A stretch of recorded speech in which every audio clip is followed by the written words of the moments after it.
Hello and welcome to another episode of the PalPulse Podcast.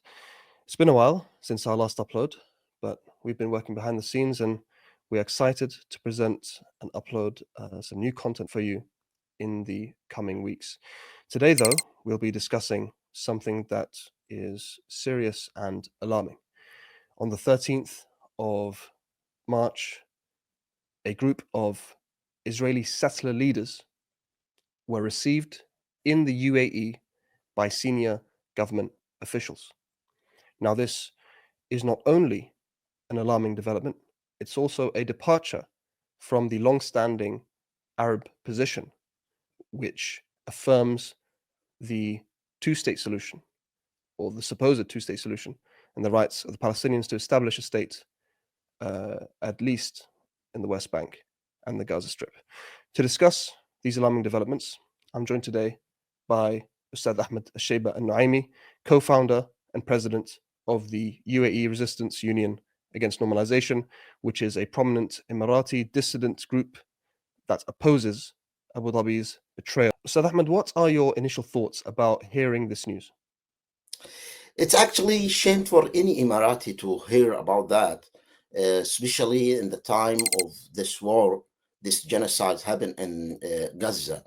It's actually still we see the blood comes from Gaza every day, killing all that number of people in Gaza, and we can't actually say there was a ceasefire. As we know, if the ceasefire happened little bit in Gaza, it was in the West Bank continued. The government of the United Arab Emirates saw that, and unfortunately, we can't say that they saw that and be quiet. But today we found out they support all what is happening, and they are as a company with this settler and this occupation and this genocide, unfortunately. So it is really a shame for any Emirati who understand what is happening in Palestine today. So I think we saw many Emiratis talking about what is happening as genocide, and even the government, they do the same thing. They say it is unacceptable and announce they are against that. But when we see their action, as what you mentioned, and many things actually was mentioned, like the report comes from the Middle East Eye, it was very clear that showing the genocide come back again to Gaza by supporting from the government of the United Arab Emirates. So this is actually something that we could not imagine one day that would happen in the past, because the United Arab Emirates used to be with the Palestinian rights all decades before, and we did not have this part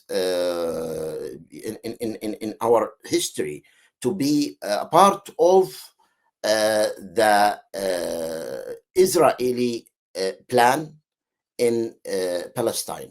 I remember seeing a video that your organization posted of a protest. I think it was in the 90s, or maybe the early 2000s, in which Emiratis and people residing in the UAE went out in support of the Palestinian cause. Nowadays, we don't see anything like that. What happened in these last 2 decades that has changed?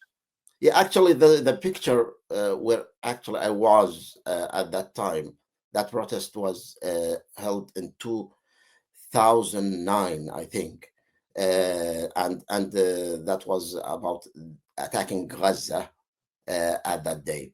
And by the way, we had an association, what we call المجتمع المدني, the social Civil society. uh, Civil society. civil society. I'm sorry. Yeah, from the civil society, that we have an association which is against to having the relationship with the with the Israel. So at that time there was no problem, but actually more than that, the government used to be to allow like this activity, and because it comes as from the Constitution of the United Arab Emirates, that there is no relation with Israeli at all. So it is very clear. We didn't have any problem with that. But in 2011, they closed that association. They took over that association, and the plan it started. And as we know, it started in 2000 as to 2001 as Harris newspaper. Actually, they put a report telling us there was a connection, a strong connection with United Arab Emirates government. It started after 9/11. It started between the Shin Bet and the United Arab Emirates intelligence department. So when you go back for that, it started and it was hidden. No one could see it. In 2005, we found out there were some trade between the United Arab Emirates and Israel, and building some houses in settlements from I'mar company. As you know, it is a big company, and they started from that time, but they denied. Then we figure out and we found out it was right news. After 2012, everything has been changed, and we saw everything very obvious. They let the people of Israel to come, like in many conferences. Why and what happened? It was planned from 2001, but no one could see it. No one could know about it. We can find out today because this country actually has no parliament, no nothing, no transparency, so people cannot know anything about what is happening behind the doors. So the government was planning to this time until 2021. We saw that the normalization came to the public, and it was announced from the White House. And we found out there is a big plan. And when that come, actually it did not come as the normalization as it happened with Egypt or Jordan. No. It's something more than that, deeper than that. It shocked all of us. If you ask me, why did they do that? I think the United Arab Emirates looking for the power in the region, and the government thought that being with this occupation project will give the government more power from the United States and from the world as well. So that's what I think happened in the last decades, which show us this way and this goal from the United Arab Emirates. I mean, when it comes to having relations with the Zionist entity, the State of Israel, every time the State of Israel has had the opportunity to take more land, it's done so. It's always posed a threat to its neighboring countries, and it continues to pose a threat, not only to the countries right beside it, but also countries further away, such as Iran. Does the UAE administration not see how dangerous the state of Israel is to stability in the region? And have they not taken these risks into account when they've decided that this is the way they want to deal with the state of Israel? I think after the Arab Spring, the United Arab Emirates government changed all its concepts about the all the region, and they saw the dangers come from the people, the Arab people. Now they feel that they have someone who joined them in this idea, who is Israel, the state of Israel, that it's showing the same objective and same idea about the people of the region, that they have no right to have the democracy life, or to can have their freedom. So it is so obvious that they say that they see the dangerous comes from the people, not from the Israeli state. So it is as we understand now from the part that United Arab Emirates government play, that they saw them as a friend against the people of the region. Why? Because they feel that their chairs, their power, and dangerous, it will be taken from those people, and they are promised from Israel and from the United States that they will be covered, they will be protected from any problem. They are afraid from Iran. Okay, we will be with you against Iran.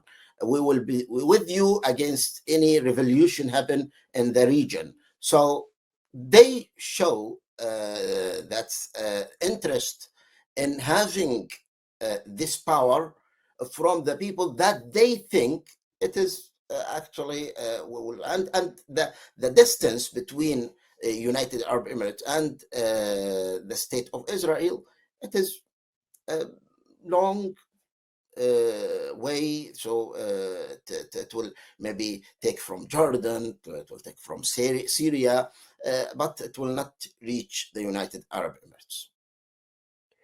In terms of the Arab peoples, and you've made it clear here that the UAE has decided that the greater enemy to the administration are the Arab peoples and not the state of Israel.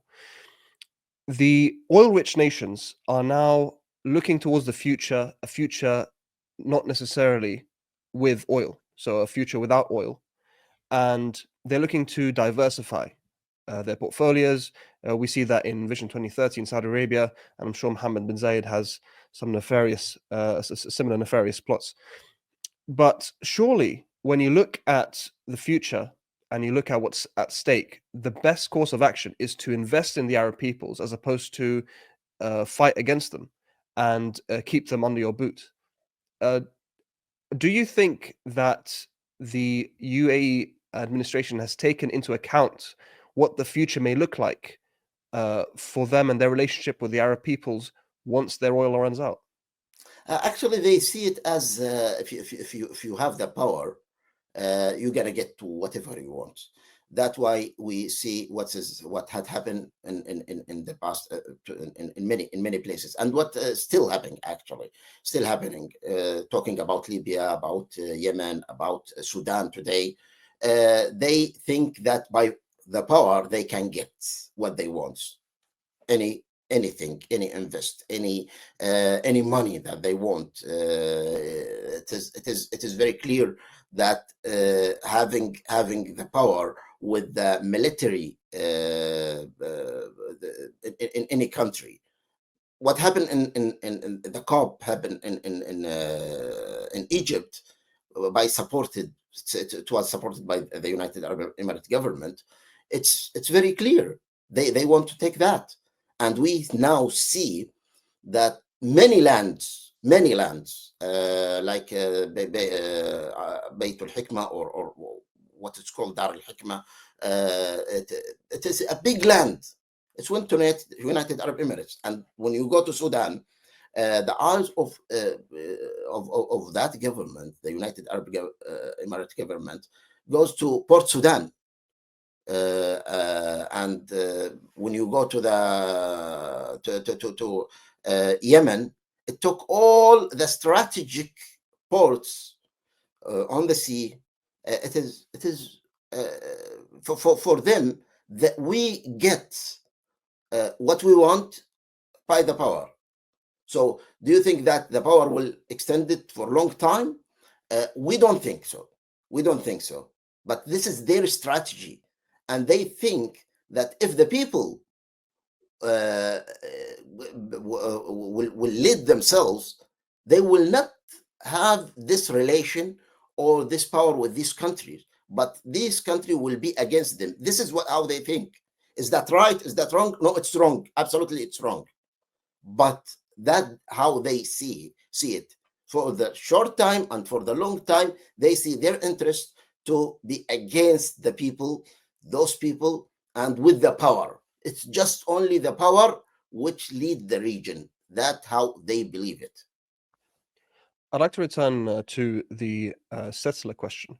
Now, the Jewish Chronicle is quoting one of the illegal settlers as saying, "It is incredible to see that there are courageous leaders who want to hear firsthand about our communities, towns, and the development of the West Bank."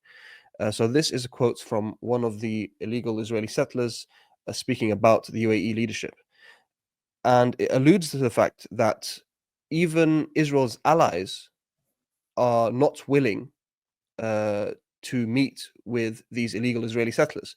For Europe, in Europe, for example, we've seen countless countries uh, give diplomatic support, give intelligence support, military support, such as the UK, such as Germany. However, neither the UK nor Germany would meet with illegal Israeli settlers. But here you have an Arab administration. They share the same language as the Palestinians. They share the same religion as the Palestinians, and yet they are meeting with people even the Europeans are disgusted by. So what's going on there? It's actually, as I said, what they see and the idea that they have no value. They don't use the value to evaluate their relationship today. They see they are looking for their interest, and there is no parliament can actually have accountability against them or saying that no, you can't do that. They can do whatever they want, and their ideology telling them there is no problem. Don't think about any value, any principle about the land of Palestine, of the people of Palestine, how much they killed, how much they steal from the people. And you can lie. We can lie for the people, saying that we are doing that for the interest of the people of Palestine. We are stopping to get more lands from the Israeli states. So we stop taking lands from the Palestine, and do so. It's actually everything that what they said that we stop it. It happened, and the Israeli states government announced they lied. They don't, and they don't care about that. Why?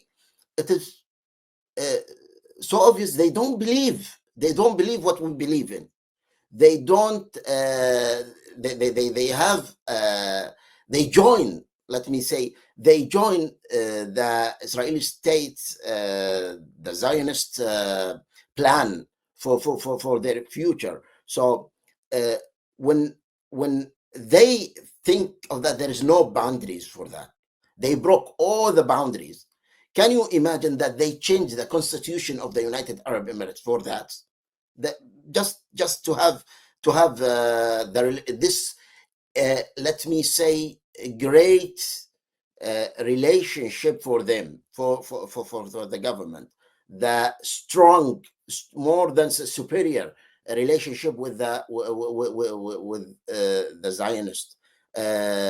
it is actually showing us that they have more interest to have relationship with the Zionist, more the Zionist itself.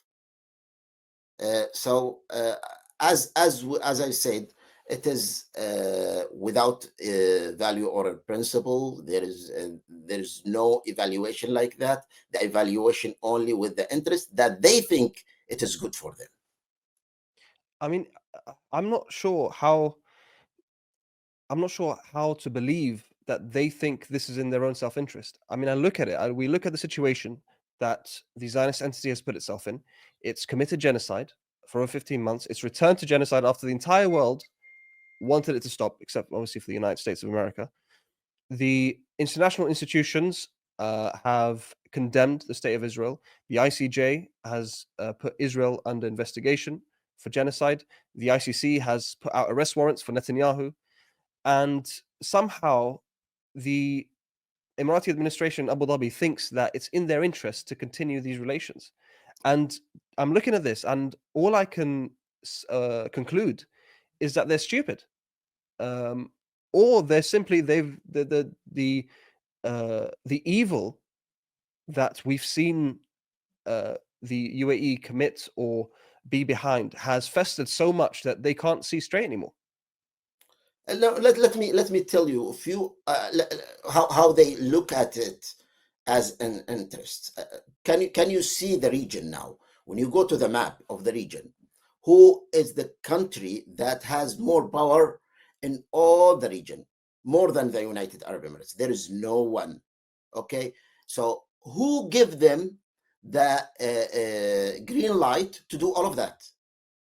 No other country can has military action out of their lands like the United Arab Emirates. They do whatever they want in the region. So when you say that there is no interest, they will reply for you. The interest is happen. Actually, we have the power everywhere. We can go and build our military in everywhere, in Sudan, in Djibouti they had, and they kicked them out, in Somalia, in Egypt, in Yemen. What happened in Yemen is an occupation. It is occupation. So when you say there is no interest, they say, oh, we actually gained a lot. We have gained a lot of from these countries, and we still in the future have this power.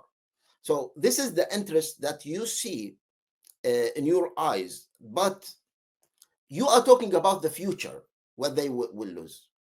They don't think that Israel or any other countries that they control the region, they will lose their power.